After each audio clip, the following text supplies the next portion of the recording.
ভাটপাড়া পুরসভার ৩২ নম্বর ওয়ার্ডে মজুদ রাখা বিপুল সংখ্যক বোমা উদ্ধার করল ভাটপাড়া থানার পুলিশ। লোকসভা নির্বাচনের আগে ব্যারাকপুর শিল্পাঞ্চলে নানান জায়গায় তল্লাশি অভিযানে নেমেছে ব্যারাকপুর পুলিশ কমিশনারেট।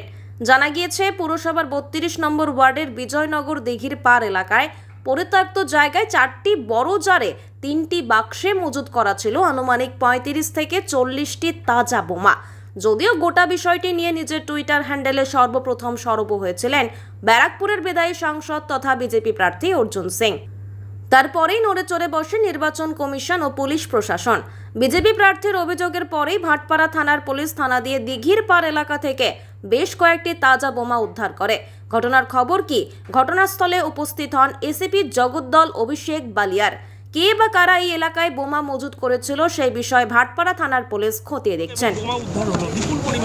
পুলিশের উদ্যোগ না, পুলিশকে তো আমি দুদিন আগে ইলেকশন কমিশনকে এখানকার সমস্ত হায়ার অথরিটিকে জানিয়েছিলাম। পুলিশকে জানালে তো পুলিশ আগেই ধরিয়ে দিত, উঠিয়ে দিত, মালটা সাপ্লাই করে দিত। এত বোমা কোথায়? ওখানে পার্থভূমিকে দুটো চেলা আছে, সনৎ দে আর বিষ্ণু অধিকারী, এরা এই মালটা মজুত করেছিল।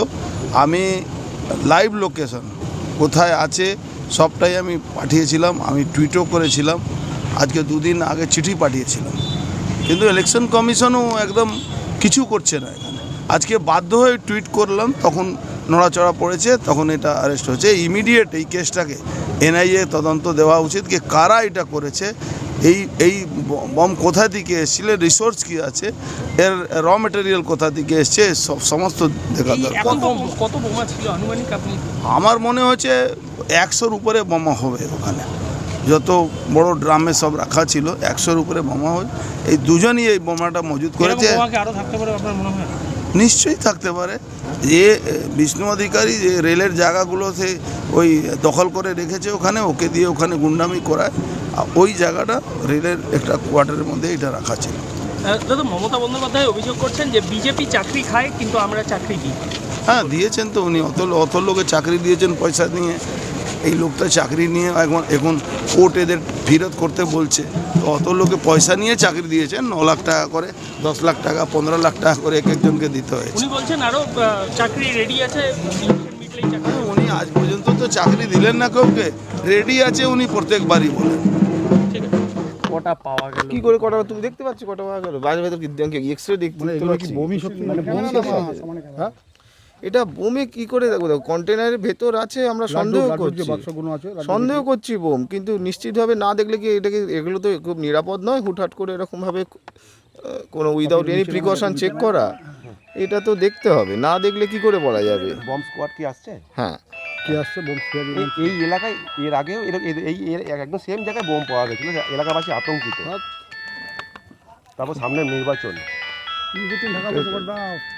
ঢাকা, এটা তো দেখা যাক। আগে আমাদের বিডিএস টিমই অ্যাকচুয়ালি এলে এটা দেখুন, অ্যাপিয়ার টু বি বমস বোঝাই যাচ্ছে, কিন্তু তার থেকে তো আমরা খুব বেশি এগুলো রিস্ক নিয়ে খুলতে এরকম দেখতে পারবো না। কারণ আমাদের বিডিডিএস টিমকে জানানো হয়েছে, বিডিডিএস টিম আসছে, তারা যেটা উপযুক্ত ব্যবস্থা যা নেওয়ার নেবে, যে সেগুলোকে ডিসপোজ করা বা তখন তো আমরা তো এইগুলো দেখুন, আপনারা এখানে সবাই আছে, এখানে তো যদিও এটাকে তো আমরা এরমভাবে হট করে খুলতে পারি না।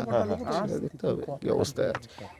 সন্দেহজনক জিনিস তো বটেই, আমাদের তো বোম এই ধরে এগিয়ে চলতে হবে, যে কিন্তু যতক্ষণ না নিশ্চিত হয়ে যাচ্ছে কি করে বলবো কি কোন কন্টেনারের ভেতর কি আছে, সেটা তো আমরা না দেখে বলতে পারি না। স্যার, পুলিশের তরফ থেকে স্পেশাল কোনো পদক্ষেপ কি নেওয়া হবে? স্পেশাল পদক্ষেপ মানে আর কোথায় রয়েছে এরকম তদন্ত কি করা হবে? আমাদের তরফ থেকে চেক তো করা হচ্ছে কিছু হ্যালো, যে যদি কোথাও জায়গায় এরকম পাওয়া যায় মাঝে মাঝে চেক করানো আর কি।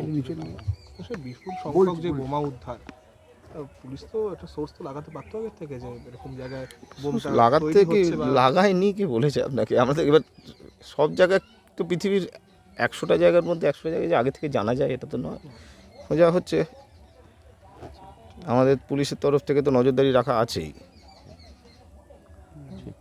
ঠিক আছে।